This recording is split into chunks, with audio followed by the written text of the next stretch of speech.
¿Les llegó Recording in Progress? ¿Sí? Sí, sí. Perfecto. Bueno, entonces el tema de hoy es agricultura, como dije antes. Y entonces ahí está. Primero vamos a empezar con algunas definiciones. En realidad, ¿qué es la agricultura? Bueno, puedo leer la definición y después les explico. Es una actividad económica que consiste en reemplazar la vegetación que crece espontáneamente por una sola especie vegetal cultivada con el propósito de obtener rendimiento económico. O sea, ¿qué es lo que hago? Saco todo lo que hay espontáneo, que es lo que hay espontáneo es parte de la carpeta de tasación que ustedes tienen que realizar en el trabajo práctico. Ustedes tienen que decir cuál es la vegetación típica de la zona en la que están trabajando. ¿Por qué? Porque con esa vegetación, si el campo es ganadero, los animales pueden comer. En agricultura lo que hacemos es una intervención antropogénica, ¿sí? El hombre interviene, saca todo lo que hay en la naturaleza, altera el ecosistema, la agricultura altera el ecosistema, y lo que hace es sembrar una sola especie, la conduce, ¿sí? Adaptándose, por supuesto, a los requerimientos de esa especie. Por eso es que yo no puedo sembrar una especie en cualquier momento, en lo que es agricultura extensiva, porque se me va a morir, pero sí conociendo las características de esa especie vegetal, la siembro con el propósito de obtener un rendimiento económico, con el propósito de transformar esa, como dije desde el primer momento, transformar ese predio, ¿sí?, en una empresa. Porque voy a lograr un rendimiento, ese rendimiento se me va a traducir en un ingreso, y del fruto del ingreso menos los costos, es lo que me va a quedar a mí como margen, que va a generarme un rendimiento económico.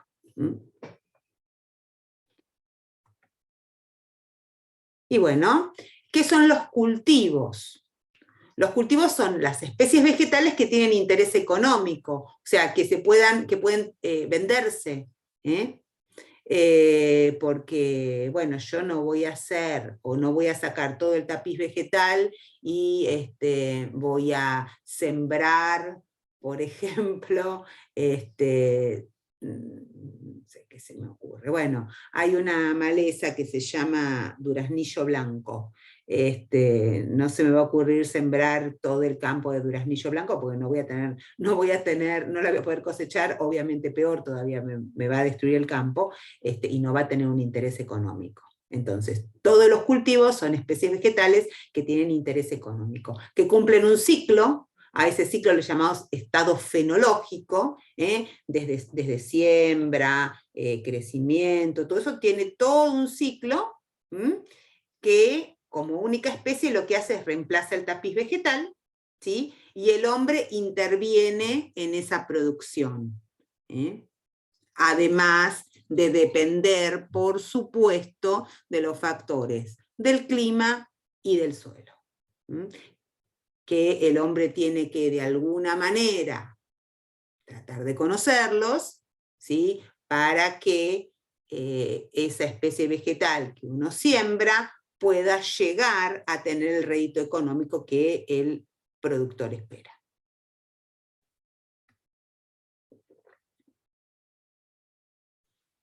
Entonces, algunas de las clasificaciones de los cultivos pueden darse por este tipo de tópicos: permanencia, época del año, tipo de producto, inversión tecnológica y manejo productivo.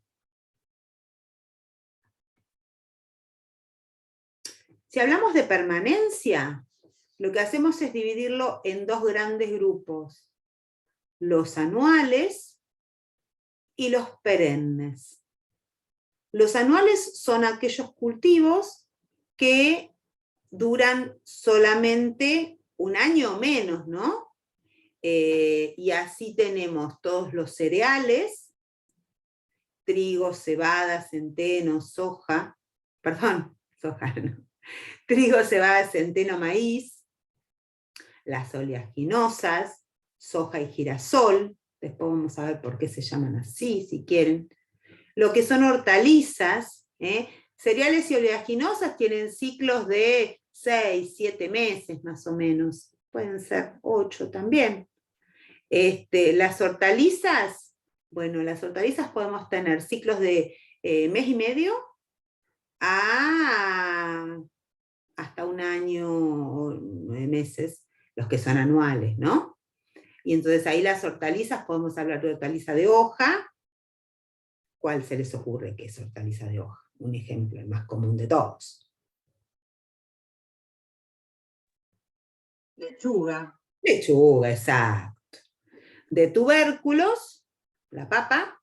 Lo que comemos es el tallo que está bajo la tierra. De rizomas, bueno, no importa, de rizomas sería el espárrago, por ejemplo. Y de frutos aéreos, ¿cuál se le ocurre? ¿Qué hortaliza es de frutos aéreos? O de fruto, digamos, que comemos el fruto. La más común. La cebolla puede ser, pero no sé si es no, la cebolla es adentro, no sé. El zapallo. El zapallo, sí, o lo más común que todo, tomate y lechuga. Claro, El tomate, sí.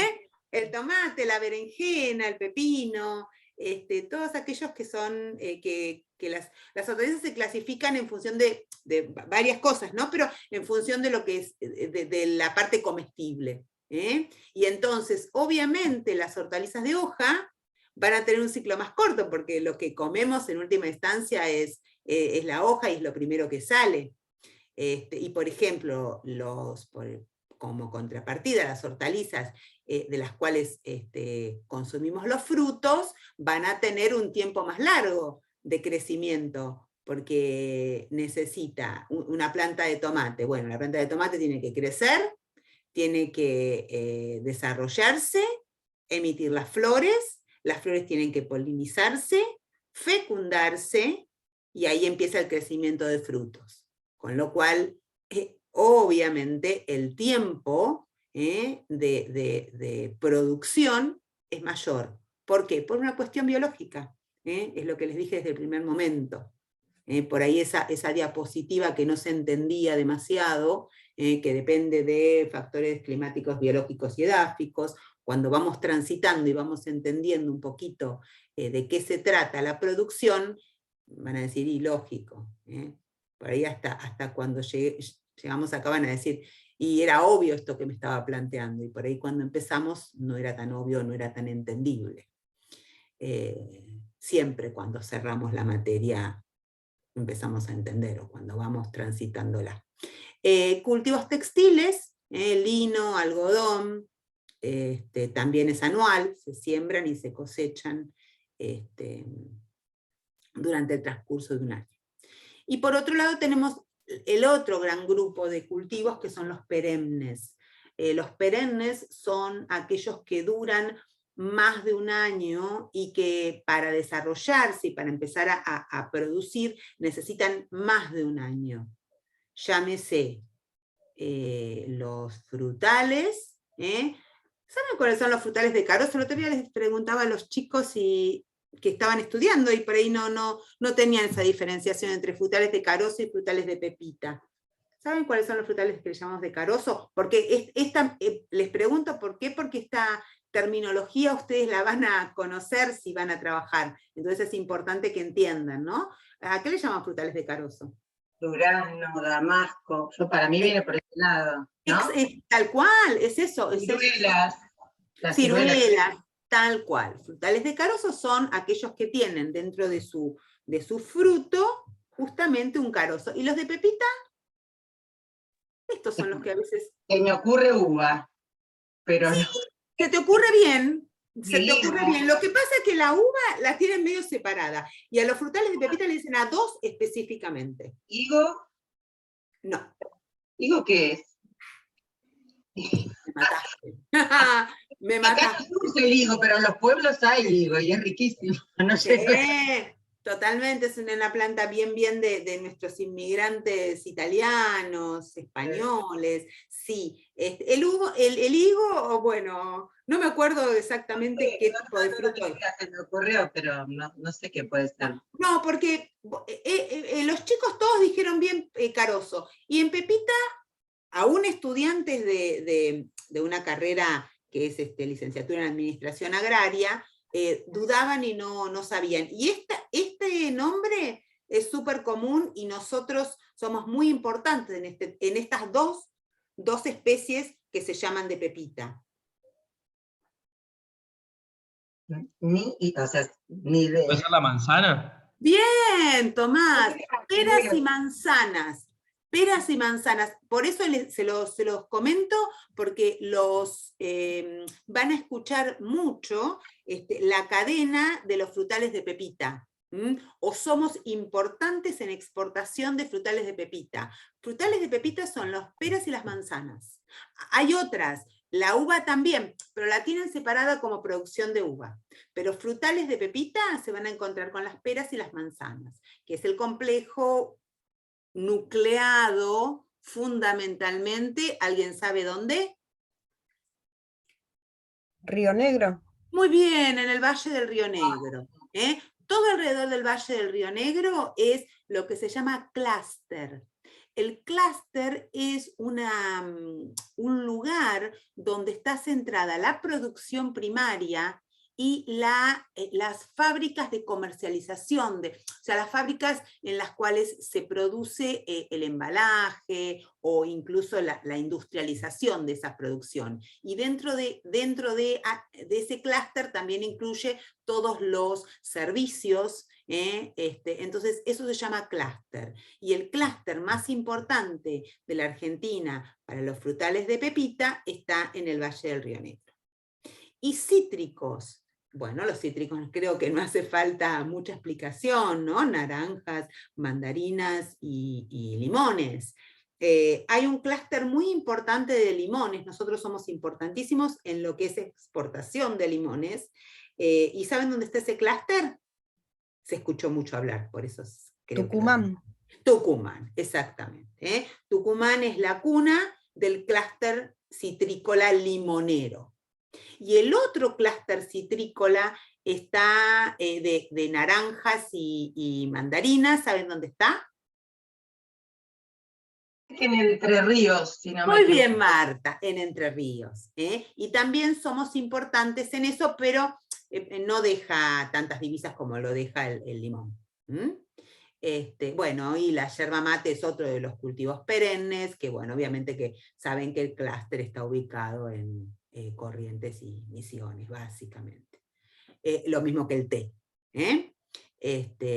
Estos cultivos, el olivo es otro perenne, estos cultivos por ahí tardan en empezar a producir, algunos por ahí empiezan a producir en el segundo, tercero hasta cuarto año, y por ahí en el año 10 empiezan su máximo desarrollo, y por ahí pueden durar hasta 30, 40 años productivamente. Otro de los cultivos perennes, pero que no produce, sino que son los forestales. Los forestales se siembran y para la producción de madera, por ahí necesitan los que son las maderas blandas, por ahí 4 o 5 años, 6. Y las maderas duras hasta más de 10 años, para empezar a generar los rollizos, que son los troncos que se utilizan para la industria maderera. ¿Hasta acá vamos bien? Ok. Sí, Y después, en cuanto a la época del año, acá básicamente, bueno, no importa, puede ser también en lo que es cultivos. En lo que es cultivos anuales, la época del año determina el momento de siembra y de cosecha. La época del año para los cultivos perennes determina el momento de cuajado de frutos y el momento de cosecha. Los cultivos pueden ser invernales o estivales. Dentro de los cultivos invernales, que lo estamos repitiendo, lo vimos en la primera diapositiva, en el primer día, ¿no? Tenemos los cultivos de invierno, cosecha fina, trigo, cebada, centeno, lino y colza. Ahora vamos a hablar un poquito más específicamente de esto. Y los cultivos estivales, que son los cultivos de verano, o lo que le llamamos cosecha gruesa. Soja, girasol, maíz, arroz. Respecto del tipo de producto, los cultivos pueden ser frutícolas, hortícolas, florícolas, industriales y granarios. Frutícolas, obviamente, todo el complejo de frutas, hortícolas, todo el complejo de las hortalizas, con características productivas muy particulares, ¿no? Florícolas, todo el complejo de la producción de flores, incluso florícola y viveristas, que también es una producción vegetal, digamos, no agrícola, digamos, pero sí vegetal. Industriales, que es básicamente el lino, el algodón, y granarios, que son los netamente agrícolas. Frutícolas, hortícolas y florícolas y viveros se producen, ahora vamos a ver acá. En cuanto a inversión tecnológica, vamos a tener cultivos intensivos y extensivos. Respecto de la inversión tecnológica, los parámetros que medimos son mano de obra, que esto es repaso de lo que estuvimos viendo el primer día, tecnología, costo unitario y valor del producto. Tal es así que los cultivos intensivos tienen una alta demanda de mano de obra, una mayor tecnología de producción, un mayor costo unitario y un mayor valor del producto. Y como ejemplos tenemos la fruticultura, la horticultura, la floricultura, la producción en viveros. Bueno, también hay de este tipo ganadero, ¿no? Pero bueno, vamos a ver los vegetales nada más. Y en cuanto a los extensivos, tenemos los cereales y las oleaginosas. Esto es repaso de lo que estuvimos viendo en la primera clase.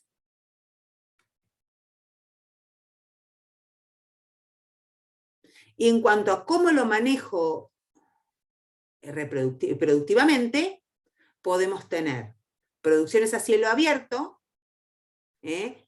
las cuales dependen sí o sí del clima de la zona. Y dentro del clima, ¿cuáles consideran ustedes que son los factores más importantes a tener en cuenta? Ya vimos clima, a ver, piensen.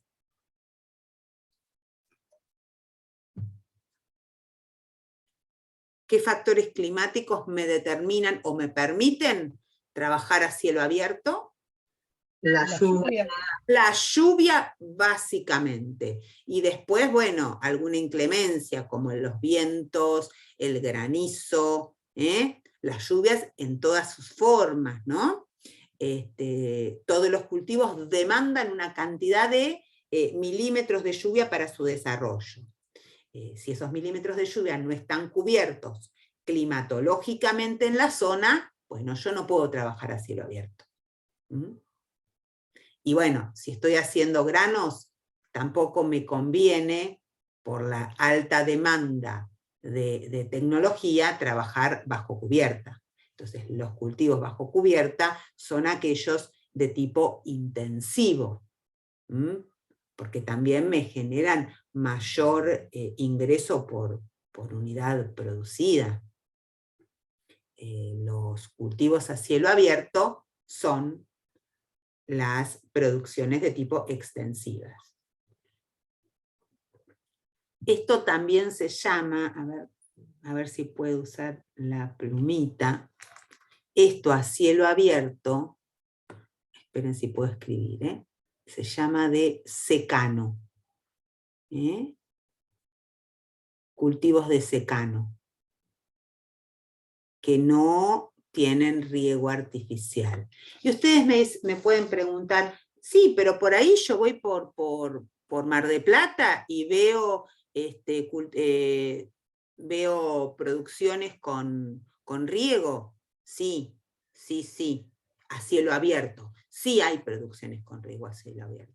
De hecho, también hay producciones con riego a cielo abierto en La Pampa, en el oeste de Buenos Aires. Podemos encontrar, es más, si ustedes entran en el Google Earth, se ve perfectamente los círculos verdes en ciertas zonas. Entren, por ejemplo, a la zona de Balcarce y van a encontrar un montón de campos con círculos verdes. Esos círculos verdes se forman porque en esa zona hay riego artificial. Se puede hacer manejo productivo a cielo abierto con riego artificial. Pero bueno, hay que analizar relación costo, que las perforaciones y el equipo de riego es un valor importante, tienen que analizar eso, ¿no? La relación costo-beneficio de aplicar un sistema de riego en una producción a cielo abierto. La gran proporción de nuestras producciones granarias están a cielo abierto y lo que yo digo cultivo de secano. Pero hay producciones con riego artificial. En lo que es a cielo abierto y extensivo. En lo que es bajo cubierta, todos tienen riego artificial, todos. Yo no puedo hacer hortalizas bajo cubierta es con invernáculos, sin tener riego artificial. Bueno, si no tendría que ir todos los días a regar, en el caso de que sea necesario, o día por medio, o cada 2 o 3 días. ¿Sí? Es parte de la infraestructura que necesito para hacer bajo cubierta. Lo mismo las producciones frutícolas. Todas las producciones frutícolas que son de tipo intensivo tienen riego, algún tipo de riego artificial. ¿Sí? ¿Vamos bien? Ok. Sí, perfecto. Muy bien. En cuanto a tecnología de los cultivos, fíjense que soy reiterativa porque estoy convencida que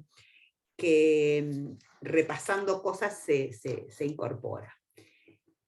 Clima, humedad, precipitaciones y temperatura son los 3 parámetros más importantes a la hora de encarar o querer trabajar en una producción. El suelo, por supuesto, y ahí tenemos la clasificación utilitaria, que ya la estuvimos repasando, y el cultivo antecesor. Esto también es muy importante. Si ustedes escucharon hablar de lo que es rotación de cultivos. Sí, sobre todo la soja, ¿no? Que es la que le come los nutrientes a la tierra, es la que más rotación tiene que tener, según tengo entendido. No, vos sabés que en realidad, está muy buena lo que estás planteando, porque en realidad se empezó a hablar de la rotación de cultivos a raíz de la soja. Pero en realidad, la rotación por supuesto, sí, tiene algo de verdad lo que vos decís, pero ¿sabés por qué se empezó a hablar de la rotación? Porque en la época, a partir del 2005, cuando China empezó a crecer económicamente y a demandar cada vez más soja para alimentar a los cerdos y los pollos, porque la dieta china empezó a cambiar, había más dinero y podían comprar proteína de origen animal, entonces necesitaban para alimentar esa proteína de origen animal, cerdo y ave, granos. Entonces empezaron a demandar soja. Entonces Argentina automáticamente respondió. Por supuesto, la soja es un cultivo de lo que yo cuando estudiaba prácticamente no tenía hace años luz, no tenía una importancia comercial como tiene ahora. La soja es de los años 90, bueno, después vamos a ver un poquitito, pero, entonces, ¿qué pasó? Se empezó a alquilar campos y se producía soja. Y entonces esa sojización la hizo que se empezara a hablar del monocultivo. Y el monocultivo en ese momento estaba hecho, o el monocultivo era únicamente la soja. Entonces se empezó a asociar que la soja era el peor de todos los cultivos y que había que rotarlo porque destruía la tierra. La realidad es que hay parte de verdad, pero lo que es destructor de la tierra es el monocultivo de cualquier especie. Y vamos a ver un poquitito por qué. A ver, no, vamos para atrás. Profe, otra de las cosas, una consulta. Sí. Otra de las cosas es que también se cambia la genética de las semillas, ¿no? Para que tengan ciertas propiedades. Sí, eso es transgénicos. Ahora hablamos de transgénicos. Explico un poquitito por qué es importante no monocultivar. Esta es una plantita, ¿no? De cualquiera, supongamos que es de soja. ¿De qué se alimenta? Se alimenta de los nutrientes que están en el suelo. ¿Sí? Este es el suelo. Bueno, no sé qué quedó. Entonces, si yo todos los años hago la misma planta, ¿qué va a pasar con el suelo? Y los nutrientes van a desaparecer.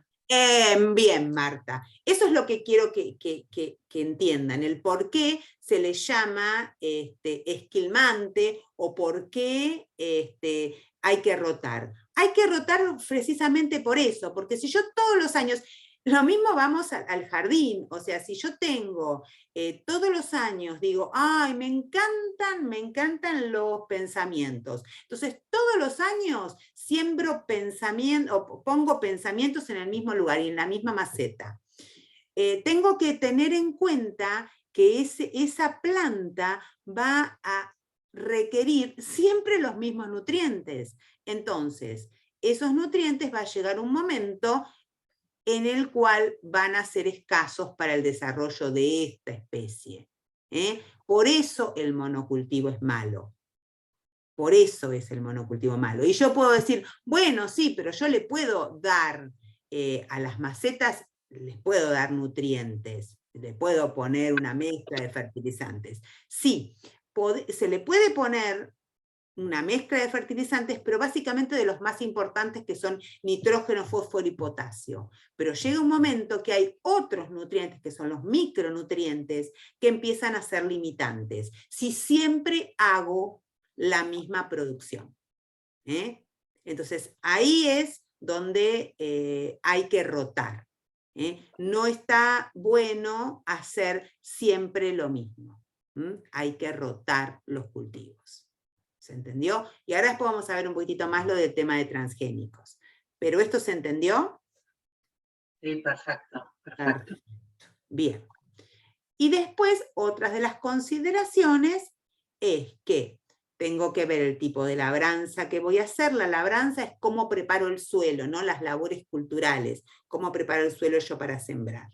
tengo que ver la fertilidad natural del suelo, tengo que ver la época de siembra, tengo que ver la densidad con la que siembro, las variedades, y acá es donde alguno de los chicos preguntó si había mejora genética. Sí, la agricultura tomó de la biotecnología, dentro de lo que es producción agropecuaria, los primeros que tomaron la posta en lo que es biotecnología es la agricultura, en las semillas. Hoy, y bueno, la más conocida de todas, ustedes habrán escuchado nombrar, es la soja transgénica. Entonces se empezó a hablar de que la soja transgénica era cancerígena. No tengo, no tengo una postura ni a favor ni en contra, les digo por qué. Porque si tengo que pensar que es cancerígena, casi todas las semillas hoy son transgénicas. Entonces, no es solamente la soja la que es transgénica. Yo diría que prácticamente la mayoría de las semillas comerciales que hoy se utilizan para la producción, no solo de granos, sino de hortalizas, etcétera, etcétera, están o tienen algo de transgenicidad. Tienen algún gen que se les incorpora a la semilla, ¿para qué? En el caso más conocido, que es el que ustedes seguramente han sentido nombrar, el de soja, se le puso un gen para que esa planta sea resistente a un herbicida que todos habrán escuchado nombrar, que se llama glifosato. ¿Sí? Y entonces se asoció soja transgénica, glifosato, Monsanto, desastre ecológico. Y no digo ni que sí ni que no. El problema del exceso de glifosato, el problema de los herbicidas, en este caso del glifosato, es el mal uso. Y yo siempre digo, y acá el que más trabaja con eso es Marcelo, mi marido, siempre decimos lo siguiente: comparamos el glifosato con una aspirina o con un medicamento. La aspirina per se no es mala. La forma de administrarlo puede llevar a que una persona se enferme o no. Si yo tomo 1, 2 aspirinas porque me duele la cabeza, bueno, me calma. Ahora, si yo baso mi dieta tomando 50 aspirinas, bueno, es posible que mi cuerpo no lo resista y empieza a desarrollar enfermedades, ¿sí? El tema del glifosato es el mal uso que se le dio. El glifosato es un herbicida que venía en el paquete, se le dice paquete a la forma en la que produzco, ¿no? Entonces teníamos la soja, que tenía un gen, era transgénica, porque tenía un gen resistente a el glifosato. Entonces, lo que pasaba era, o lo que pasa es que yo siembro soja, y antes de esa soja transgénica, para matar las malezas que tenía la soja, yo tenía que usar varios herbicidas. Con la transgenicidad de la soja, yo podía usar el glifosato y mataba las malezas circundantes, pero la soja era inmune. ¿Sí? Esa es la historia de la soja transgénica y del glifosato. Ahora, si yo, en lugar de aplicar las dosis recomendadas, le aplicaba el doble por las dudas, ahí sí es donde empezaban los problemas. No digo que la agricultura es ecológica, porque no lo es. Porque ya es una acción antropogénica. Y las acciones antropogénicas no son ecológicas. Se hicieron desastres en pos de acciones antropogénicas. Pero también no es ecológica una fábrica. Tampoco es ecológica los autos. Todo contamina, todo contamina. Por suerte, nos estamos dando cuenta, ya un poco, tal vez tarde, pero bueno, que tenemos que trabajar más ecológicamente. Y otra cosa que les quiero decir, Argentina no es el país más contaminante, al contrario, eso también que quede claro. No sientan que... Y, por ejemplo, en defensa de, ustedes dirán, bueno, porque usted está en la producción agropecuaria, pero no, la realidad es que en defensa de una producción ganadera, que hoy por hoy dicen que es altamente contaminante, si la vamos a comparar con una fábrica, o si la vamos a comparar con una ciudad que emite cientos y cientos de toneladas de dióxido de carbono por la contaminación de los vehículos, no es contaminante. Eso también quiero que quede un poquito claro. Ni la Argentina es el país más contaminante, lejos estamos de eso, ni las producciones agropecuarias son más contaminantes que las producciones industriales. ¿Son contaminantes? Sí, por supuesto. Nos tenemos que hacer cargo de que toda actividad antropogénica genera contaminación. Eso seguro. Y que tenemos que trabajar en pos de reducirla, seguro, sin ninguna duda. Y que el glifosato ha contaminado cuerpos de agua, y el glifosato contamina napas, y que el glifosato contamina, ¿qué más se ha dicho? Bueno, cuerpos de agua o suelo, también tenemos que hacernos cargo. Pero también tenemos que, de alguna manera, no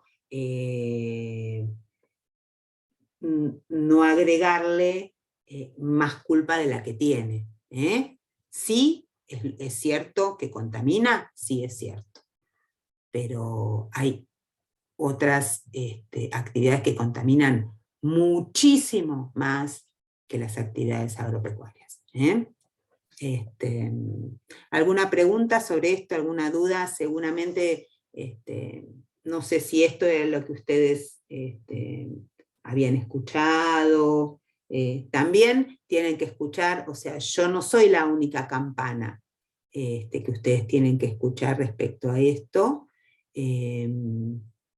Yo no soy ambientalista, sí soy conservadora del medio ambiente, y confío y creo que hay que hacer las cosas bien. No soy radical, en ninguno de mis discursos o en ninguna de mis clases tengo una postura radical. Entonces, bueno, por ahí puedo llegar a chocar con gente que es radical. Bueno, que tampoco es malo, ¿no? La discusión no es mala. Bueno, no sé si alguno quería preguntarme algo respecto a esto, sobre el glifosato, sobre los transgénicos. No, yo no entiendo mucho, sé que muchos de los que dicen que pero esto hablo sin saber que es mi especialidad, dicen que hay muchos glifosatos que están prohibidos en Europa porque saben que las consecuencias no son buenas y que acá se utilizan igual. Eso no lo tengo tan claro. Monsanto en Europa fue muy cuestionado, no sé si... Sí.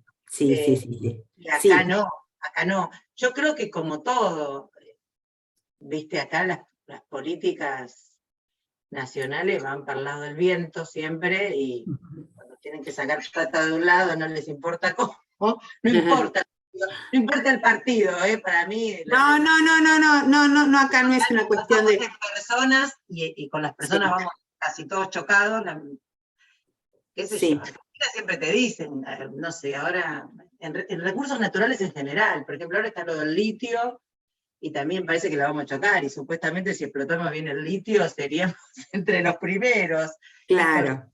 Y con el tema del campo, no tengo 1 hectárea, claro, no tengo ni un terreno de 2x2, pero siempre, o sea, es como que se la quieren llevar todo, y la verdad es una pelotudez, o sea, es una industria como cualquiera y bien explotada, le da guita a todo el mundo, porque la verdad es que cuando el campo anda bien, a distintos negocios, o sea, yo trabajo en una escribanía, cuando el campo anda bien, se mueve la construcción, o sea, se mueve acá adentro. Tal La plata del campo, en general, el gaucho, lo deja adentro, o sea, hay por supuesto grandes pools, grandes esto, grandes el otro, pero en general, la mayoría de la gente hace mover la economía, no sé por qué, siempre quedó como el tuje, el campo, cuando hay países, qué sé yo, Nueva Zelanda, Australia, que es muchos ahora de Europa, que viven de los cultivos, bien contentos están, y no han hecho la culpa, o sea, es una industria importantísima, y nosotros es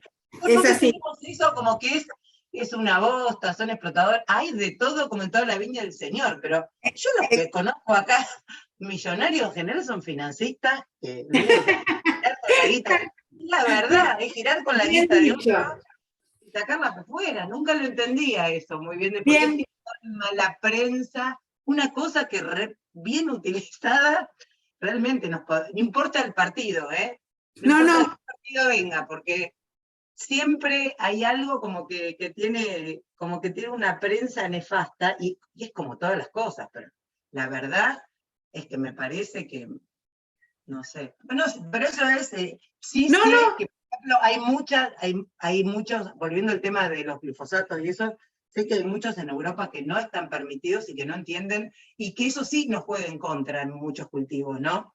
Que dicen que como utilizamos tal cosa, por ejemplo, a ciertos lugares de Europa no entramos, por utilizar ciertos pesticidas. Estoy hablando bien a boca de que leo un poco, pero no sé nada, de que también nos juega en contra esa permis. O sea, si bien nos hace que nos entre plata por un lado, nos cierra mercados por el otro. Porque China, que al principio compraba soja de cualquiera, ahora, como buen chino, se te ponen a charlar 3.000 años y ven si te compran o no te compran. Porque entraron a comprar por todos lados. Es así. Sí, que seguimos vendiendo a China una importante cantidad de soja, y no sé qué haríamos. Justamente uno de los grandes problemas que tenemos es lo chino dependientes que somos, ¿no? Pero bueno, aquellos que después les interese leer un poquitito más por supuesto, ¿no? Sí, sin obligación de nada, les voy a pasar en el INDEC los informes de exportación y qué se exporta, pero no lo voy a poner acá porque es solamente para aquellos que les interese un poquitito más.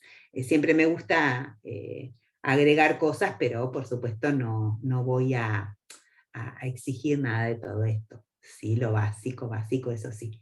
Pero aquellos que les interese un poquitito más, la parte de exportaciones y todo eso, el INDEC tiene informes de a qué países vende, cuántas toneladas vende, y que nos guste o no, somos nuestras arcas de dólares, están formadas básicamente por productos de origen industrial, productos primarios de origen industrial y manufacturas productos primarios de origen agropecuario y manufacturas de origen agropecuario. Está en los informes del INDEC, está muy claro que nosotros somos eso, digamos, un país exportador de materia prima, y que estaría buenísimo que incrementemos la exportación de manufacturas de origen industrial, de origen agropecuario. Las manufacturas de origen industrial están un poquitito más lejos, y bastante más lejos.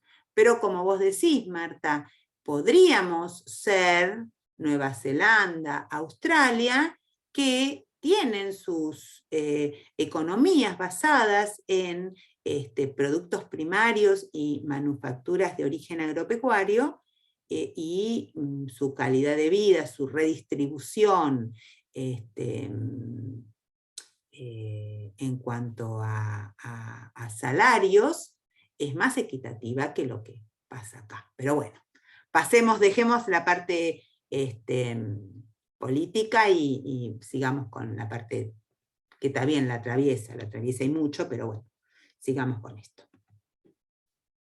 Y parte de lo que decís, Marta, es así, ¿eh? Sí. Lo del glifosato, te corrijo, hay un único glifosato, ¿sí? Lo que hay es distintas marcas, pero el glifosato es único, el principio activo es único, así como el principio activo de la aspirina es el mismo, y tenés muchas marcas, con el glifosato pasa lo mismo, el principio activo es único y después tiene muchas marcas, eso sí. Y en cuanto a las prácticas de manejo, lo que hacemos para sembrar, como hacemos es, hacemos lo que se llama barbecho, es dejar la tierra trabajada, que puede ser cubierto, si le ponemos algún cultivo de cobertura, o limpio, si queda la tierra completamente negra. Otra de las cosas que ustedes pueden ver también, si van al Google Earth en muchos lugares, ¿no? Pero si se nuclean o se sitúan en Pergamino, van a encontrar en ciertos momentos del año la fotografía aérea con un campo completamente marroncito, donde se ven las líneas de labrado de la tierra, labranza de la tierra. Y en cuanto a las rotaciones, la idea es, alternar la necesidad de nutrientes, combatir malezas y plagas. También otra de las funciones de la rotación es combatir malezas y plagas, porque por supuesto, si uno siempre hace el mismo cultivo, van a quedar las plagas en el suelo o cercanas, y las malezas también. Perdón, ¿qué quiere decir MO que aparecida? Materia orgánica, sí, perdón. Conservar ¿se acuerdan que teníamos componentes inorgánicos y componentes orgánicos dentro de la estructura? Vieron que ya estamos ligando o uniendo temas anteriores, ¿no? Nosotros teníamos dentro de la textura y la estructura del suelo, ¿sí? Teníamos componentes inorgánicos, limo, arcilla y arena, y componentes orgánicos como la materia orgánica, que se llamaba materia orgánica o humus en función de si yo podía identificar los compuestos, era materia orgánica. Si yo ya lo único que hacía era ver algo completamente negro y no identificable, estábamos en presencia de humus. O sea que la idea de las rotaciones es mantener esa cantidad de materia orgánica que me beneficia a la textura y la estructura del suelo. Por eso es que obviamente tienen que ver primero el tema suelos y medianamente entenderlo, como para después pasar a agricultura. Porque, lo de siempre, parezco reiterativa, pero necesita tierra para producir esta empresa. Los principales productores mundiales de los grandes cultivos, como son, no tienen por qué saberlo, esperen que vamos al punterito láser, soja, bueno, este sí lo conocen perfectamente, maíz, este también es fácil de entender, y trigo, ¿no? Los principales productores mundiales son Estados Unidos y Brasil en cuanto a soja. Argentina también es importante, y es importante en exportación.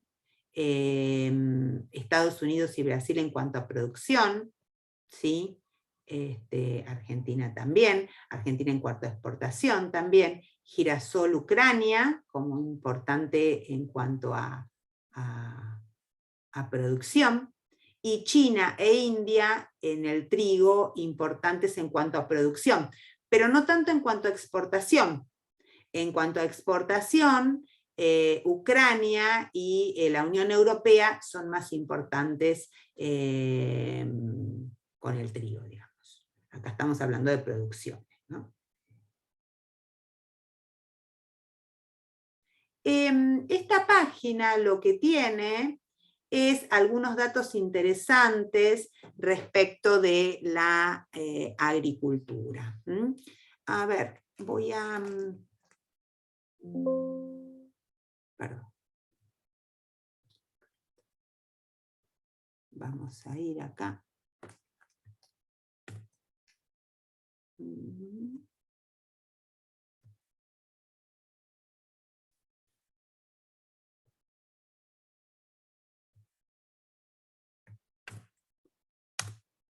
Les pregunto ahora si la ven, no sé, ahora me van a decir. ¿Se ve lo que estoy...? Sí, sí. Ah, bueno. Bueno, esta tiene, bueno, los 6 cultivos principales, y también dice, Low System, bueno, try closing some applications. Ah, perdón, vamos a aplicaciones, voy a cerrar. No la de Zoom, por supuesto. A ver, bueno, de la bolsa la abro después. Y a ver, ahora sí. Los 6 cultivos principales que tenemos, soja, maíz, trigo, girasol, cebada y sorgo. Acá tenemos los millones de hectáreas y las millones de toneladas cosechados. Después, cuántas hectáreas tiene productivas en la Argentina. Lo que es importante de acá, esto es a nivel información general, ¿no? Tenemos el 38,5% que corresponde a oleaginosas. Oleaginosas son girasol y soja, aquellos cultivos en los cuales el principal producto es la obtención de aceites. El 38% es de oleaginosas, la superficie sembrada, y el 30,4% es de cereales. Cereales son trigo, maíz, avena, cebada, centeno. O sea que hay una mayor proporción de superficie sembrada de oleaginosas, siendo soja la más importante. Bueno, ¿y cuáles son los productos agrícolas que se exportan en la Argentina? Primer exportador mundial de harina y aceite de soja, aceite y manufactura de maní, jugo y aceite esencial de limón, fruta fresca orgánica a la Unión Europea, yerba mate, exportador mundial de limones frescos y de mosto de limón, tercer exportador mundial, esto va variando, ¿no? Pero de maíz, ajo, el complejo de ajo es muy importante en la Argentina también, grasas y aceites, harina y aceite de girasol. Nosotros, girasol, no somos importantes en exportación de granos, al contrario, somos importantes en exportación de manufacturas de origen agropecuario fruto del girasol. ¿Cuál es la posición argentina en el mundo? Segundo productor mundial de yerba mate, tercer productor mundial de poroto de soja y harina de soja. Esto de tercer productor mundial puede ir variando en función de Brasil, básicamente, ¿no? Cuarto productor mundial de maíz, limón, aceite de soja, biodiesel, envase a aceite de soja, semilla y aceite de girasol, ¿no? ¿Y cuáles son las principales provincias productoras agrícolas? Buenos Aires, Córdoba y Santa Fe. Y después Mendoza, Tucumán y San Juan en cuanto a fruta. Salta, Córdoba y Santiago del Estero se destacan en el cultivo de legumbres. Bueno, acá está el infograma. En cuanto a las cereales oleaginosas, y después principales productoras de frutas y legumbres, tenemos acá. Mendoza, la más importante en frutas, y le sigue Tucumán. Y en legumbres, Salta, Córdoba, y después el resto. Esto es solamente a modo de tener un panorama, ¿sí? A ver, esperen que saco la barrita. Así puedo cerrar esto y seguir con el PowerPoint.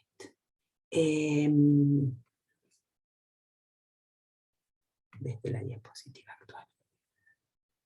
Cualquier cosa que quieran consultar lo tienen ahí, para mirar un poquitito. Y ahora vamos a ver entonces los cultivos de invierno. Trigo, cebada y centeno.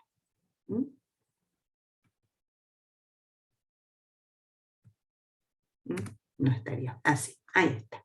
El trigo. Espiguita. Esto sí es importante que tengan una idea, es mínimo el conocimiento. ¿Cuándo se siembra y cuándo se cosecha? A grandes rasgos. Este calendario se repite prácticamente en los 3 cultivos de invierno, ¿no? Tenemos mayo y junio, preparando el suelo, labranza, preparamos el suelo, junio, julio más o menos, tenemos la siembra, siempre en pampa húmeda, hablo siempre en las 3 principales provincias que son Córdoba, Santa Fe y Buenos Aires. Tenemos, a ver, voy a usar el punterito. Se siembra en junio, julio, obviamente si se siembra en junio empieza a crecer en julio, si se siembra en julio empieza a crecer en agosto. Tenemos todo el crecimiento y desarrollo, agosto, septiembre, octubre. En noviembre, bueno, ya empezamos con la floración, y la cosecha, diciembre, enero. Esto puede variar en más o en menos 1 o 2 meses. Lo que sí no puedo aceptar, que ustedes me digan que en febrero se siembra el maíz, el trigo, por ejemplo. O que en diciembre se está sembrando el trigo.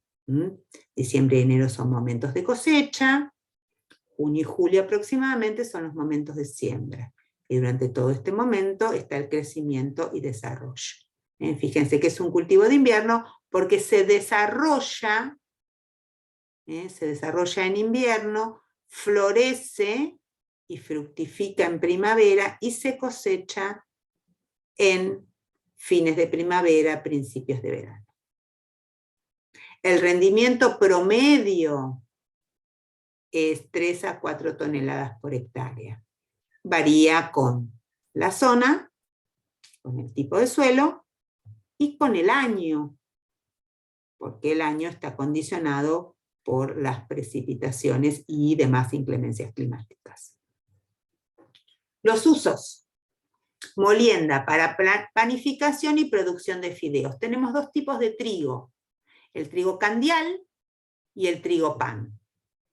Triticum aestivum es el trigo pan, y Triticum durum es el nombre científico del trigo para los fideos. Pero básicamente es un producto destinado a la panificación. No tiene tantos usos como vamos a ver después en los cultivos de verano. ¿Dudas hasta acá? Bien. Sigo entonces. Trigo, pan y candial, cultivo de invierno, cosecha fina, dio origen a la civilización occidental, el origen es Asia y el norte de África. En los últimos 30 años la superficie es la misma, pero los rindes se triplicaron. El primer molino arenero estuvo en Córdoba, y es el principal productor mundial, es Ucrania. Sí, va a cambiar. Bueno, acá tenemos los granitos de trigo, las espigas, el trigo verde, y ya el trigo para cosechar.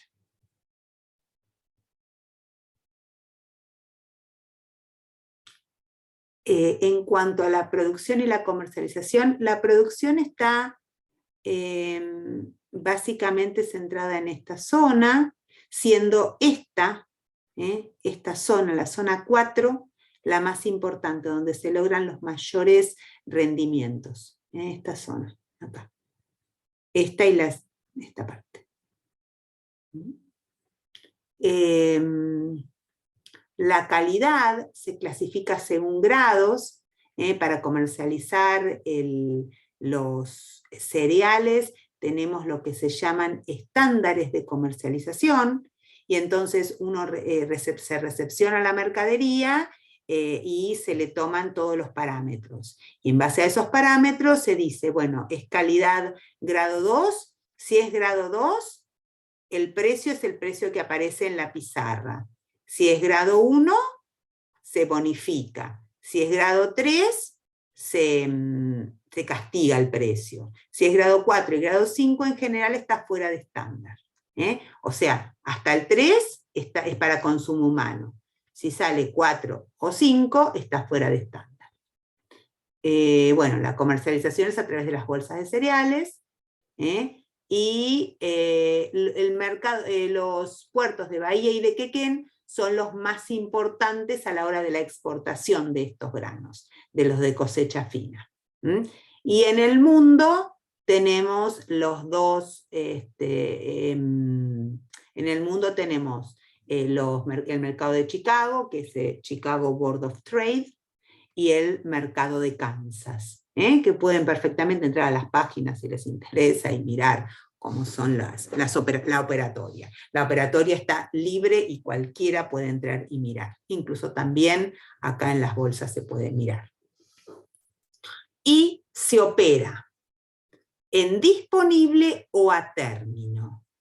¿Qué es esto? O sea, yo puedo comprar hoy trigo, y si estoy comprando trigo hoy, estoy comprando un trigo de la campaña A. Las campañas agrícolas son partidas. Voy a hacer un esquemita acá.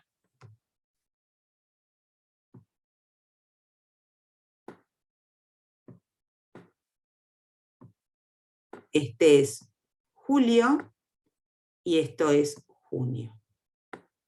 Julio 21. Julio 21, junio 22. Bueno, estoy acá. Sigo acá, Hoy estoy en octubre 22. ¿No? Si yo hoy quiero comprar trigo, yo tengo que comprar trigo que se cosechó acá.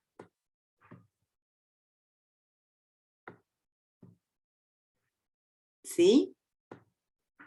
Este trigo que se cosechó en diciembre, esto es diciembre,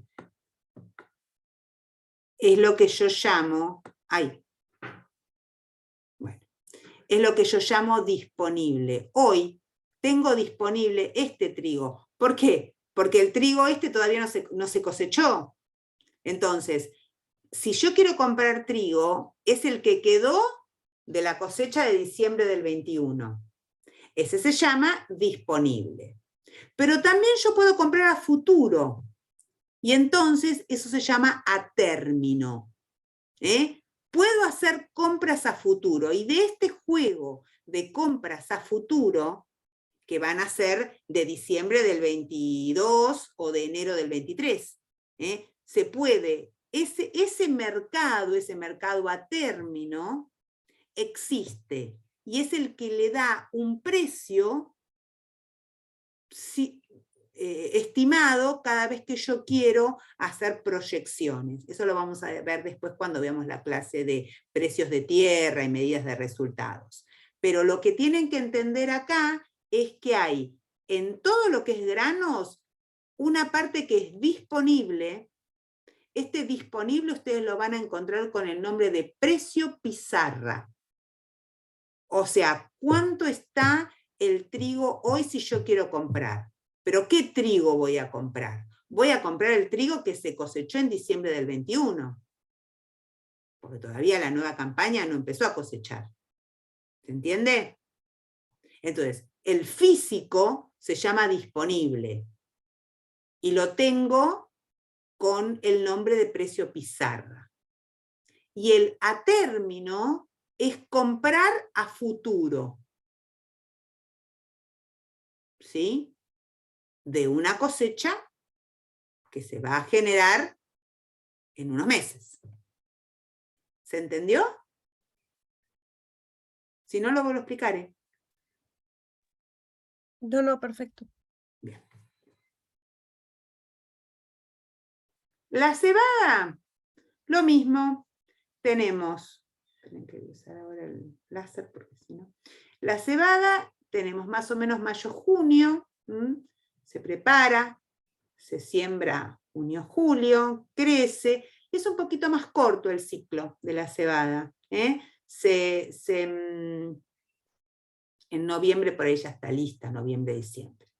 El rendimiento es un poquitito más bajo que la del trigo, y el uso principal es ¿para qué? ¿Qué se hace con la cebada?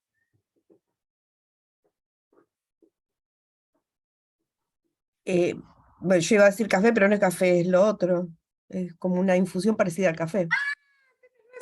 Sí, lo que se llama maltifé, ¿no? Sí, es verdad, la malta torrada sí, sí, tenés razón, pero algo más importante todavía, que es raro que nadie lo... Ah, y la cerveza. Exacto, exacto. El uso principal es para la maltería, acá, y para algunas harinas para pan, pero básicamente el uso principal es la maltería. Y el área de producción es más o menos esta, es un poquito más acotada que la de trigo. Y les cuento, yo trabajé mucho tiempo en la época haciendo con grupos de inversores que hacían pools de siembra, pero no crean que los pools de siembra eran, no sé, grandes capitales que venían, eran unos cuantos conocidos y amigos que se reunían para poner plata en el campo cuando el campo daba rentabilidades interesantes. Hoy por hoy está bastante mejor también, pero bueno, se alquilaban los campos y se sembraba. Yo hacía toda la parte administrativa, ¿no? Y un poco de todo. Generalmente hacíamos trigo, pero hemos hecho cebada también, y cuando hacíamos cebada, lo que hacíamos era tener un acuerdo con las malterías, o sea, las malterías ya nos compraban la producción. En el trigo yo puedo vender la producción, es mucho más sencillo. En lo que es cebada, en general los campos siembran con acuerdos de maltería. Por ejemplo, bueno, la maltería Quilmes nos proveía de la semilla, y cuando cosechábamos, entregábamos la semilla y parte de esa semilla se tomaba, parte de lo que ganábamos, con ese parte de lo que ganamos pagábamos la semilla. El área es un poquitito más acotada y los números de la cebada son un poquitito más bajos que los del trigo, porque de hecho el valor de la cebada no es raro encontrar las cotizaciones. Normalmente se dice que la cebada se paga un 98% del precio del trigo.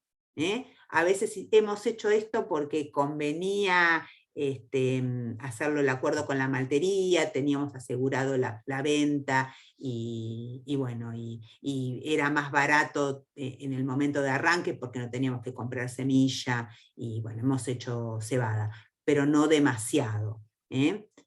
Cuento mi experiencia, seguramente hay productores específicos de cebada que les va muy bien, pero bueno, en mi experiencia, y por eso de hecho también el área sembrada es mucho más chica, y esta zona, que es la zona típica de producción de trigo, también lo es de producción de cebada.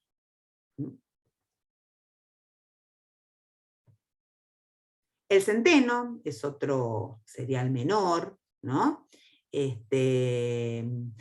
También, mayo-junio, ¿no? Junio-julio, la siembra, julio a noviembre el desarrollo y crecimiento y desarrollo.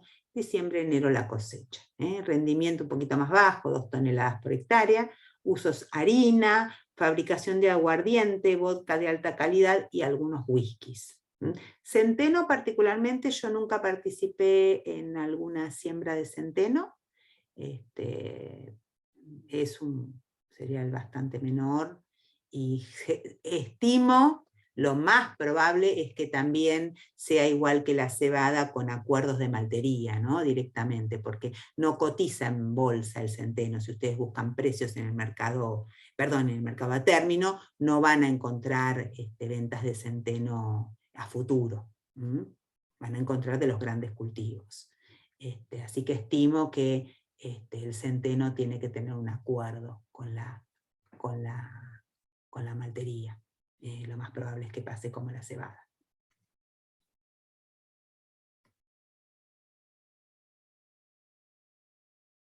Y ahora vamos a ver un poquito los cultivos de verano y después vamos a hacer un recreo.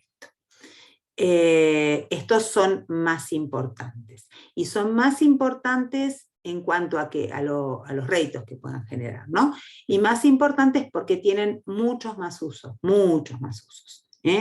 Esta es la soja, la chauchita de soja y el poroto. Bueno, este es el famoso maíz, que acá este maíz está para comer, pero el maíz que realmente se comercializa, este es húmedo.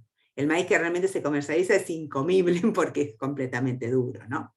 Y este es el girasol, que está en floración. Todavía no, así no está para cosechar. Esto está para cosechar, esto está cosechado, esto no y esto no. Y fíjense que el calendario es completamente distinto, ¿no? Se empieza a preparar el suelo en junio, julio, agosto. Ya acá el trigo está sembrado, ¿no? Acá se empieza a preparar el suelo.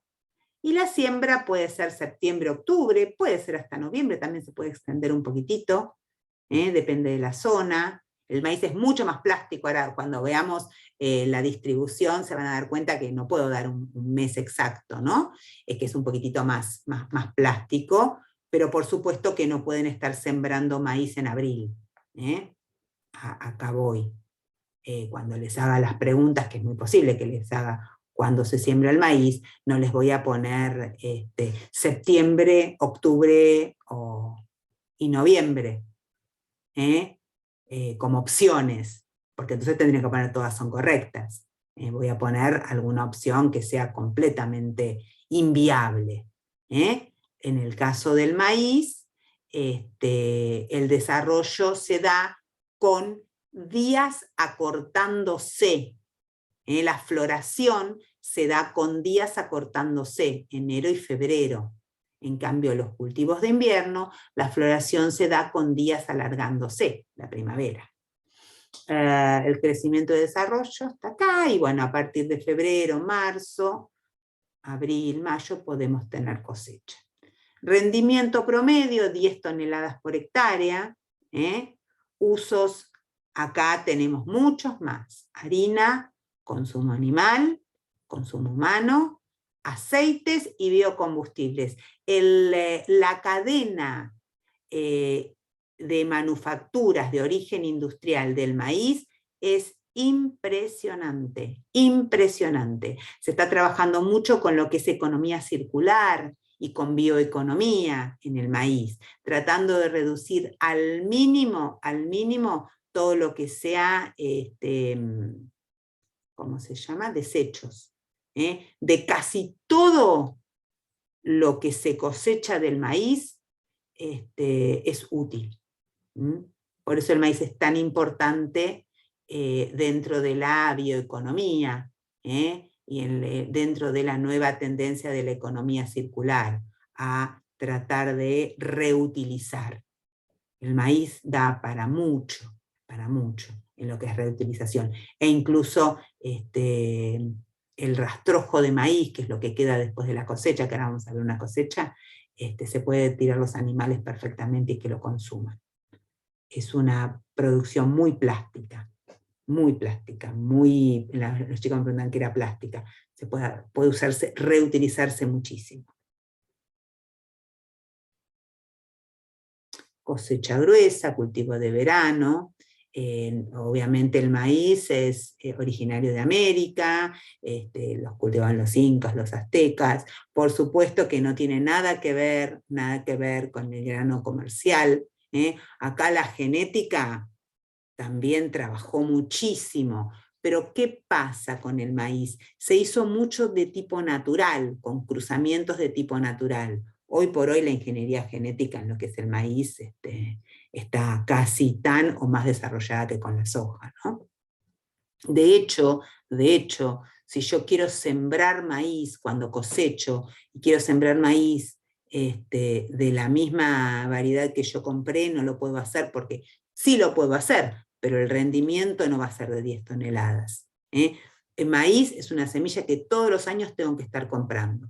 En cambio, trigo y soja, puedo usar semilla de la campaña anterior para volver a sembrarla, que no me merman los rendimientos. Bueno, este cultivo es muy demandante de suelos francos, suelos bien drenados, suelos profundos, mucho más que el trigo y mucho más que la soja. Y fíjense que cómo está distribuido el maíz, en prácticamente, la limitante les diría que es al sur del río Colorado. O sea que el área de cultivo es inmensa, inmensa. Soja. Bastante parecido en cuanto a la junio, julio, agosto, labranza, barbecho, septiembre, octubre, siembra. Esto es la soja de primera. Esta es la soja de primera, es la soja que se siembra sin tener un cultivo de invierno antes. El momento ideal de esta siembra es septiembre-octubre. El crecimiento de octubre a febrero, marzo, marzo, abril y mayo, la cosecha. Rendimiento 3 a 4 toneladas por hectárea. Uso harinas, consumo animal, consumo humano, aceites y biocombustibles. Vamos a ver ahora, voy a hacer el dibujo de lo que se llama un cultivo de segunda. Esperen que hago la plumita otra vez. Sobre este calendario, supónganse que yo tengo, esta es 1 hectárea, ¿no? Hasta acá tengo un cultivo de invierno, vamos a suponer que es un trigo. Lo sembré en julio, lo coseché a fines de noviembre. Y este es el año 22.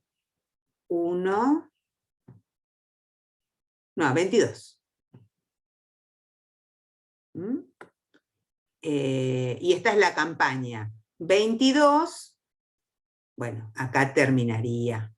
En realidad terminaría en junio, ¿no? Pero 23.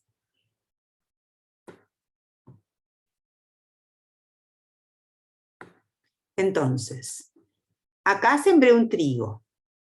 Coseché el trigo y automáticamente acá lo que hago es un cultivo que se llama de segunda, que en este caso puede ser una soja. Espera.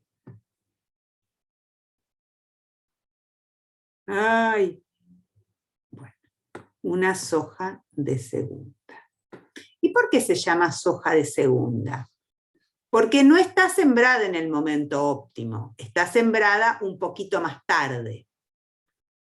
No está sembrada en septiembre, está sembrada sobre un cultivo anterior, que es el que me ocupó el espacio.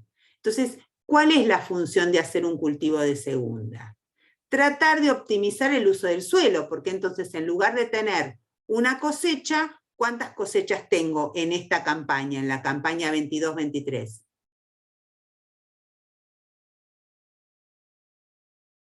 2. 2. Una de trigo y una de soja. En cambio, si yo en esta misma campaña 22-23 hago soja en septiembre, ¿cuántas cosechas voy a tener?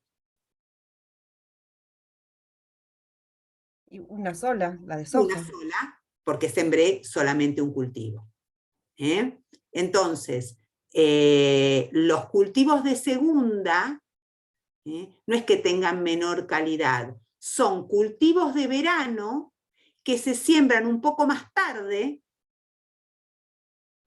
sobre un cultivo de invierno, y que el propósito es tener 2 cosechas en el año en el mismo predio. Ahora, por supuesto que si yo espero obtener acá, con esta soja de primera, un rendimiento de 4 toneladas por hectárea, no puedo esperar que esta soja de segunda, que va a tener menor desarrollo, tenga 4 toneladas. Por ahí me llega a 2,5 o 3. Pero voy a tener, por otro lado, el cultivo de trigo, que me lo va a compensar. Estas decisiones tienen que ver con coyuntura. Yo no les puedo decir qué es mejor y qué es peor, porque va a depender de los precios de los granos para ver si conviene hacer 2 cultivos en el año o un cultivo en el año. O sea, 2 cultivos, uno de invierno y uno de verano, o un solo cultivo de verano. Por mucho tiempo, yo les puedo decir que convenía hacer un solo cultivo de verano y sacaban mejor margen que haciendo 2 cultivos. Hoy habría que hacer los números nuevamente, porque el trigo tiene un precio interesante. Esto es coyuntural. No crean que porque hacen 2 cultivos van a tener mejor ingreso, mejor margen, digamos, que si hacen un solo cultivo. ¿Se entendió esto de lo que es segunda? Cultivos de segunda son cultivos de verano, puede ser soja. Lo más probable es que se haga soja de segunda, porque es más barato, porque se banca más, porque hacer un maíz de segunda es más arriesgado. Normalmente se hace se utiliza soja como soja de segunda. El girasol es mucho más arriesgado, en general no se hace de segunda. Entonces es un cultivo de verano que se hace un poquitito más tarde, luego de haber levantado un cultivo de invierno. Y la función es tener mejor margen por unidad de superficie, porque acá estamos utilizando la misma superficie. ¿Sí? ¿Se entendió? Si no, lo vuelvo a explicar, porque estos son conceptos que sí pregunto.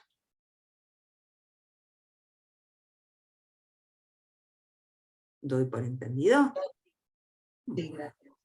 Muy bien. Vamos a terminar con soja, cosecha gruesa, oleaginosa, su grano tiene entre... Uy, hay una pregunta en el chat, perdón. Sí, gracias. Su grano tiene entre 37 y 43% de proteína, 18% de aceite, el origen es Asia, Argentina es el tercer productor mundial, primer exportador de, a veces primero, ¿no?, de harinas y aceites. En 1990 empezó este cultivo acá en la Argentina, y hoy, bueno, no sé si es 10 a 32 millones de toneladas, de 20 millones de hectáreas.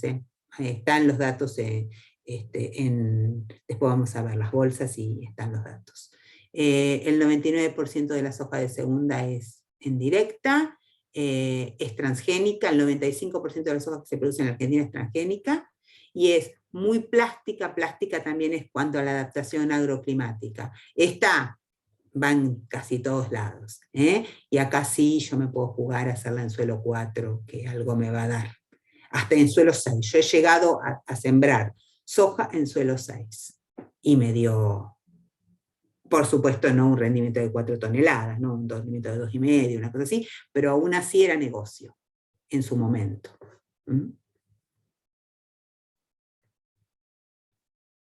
Vamos a hacer un recrédito.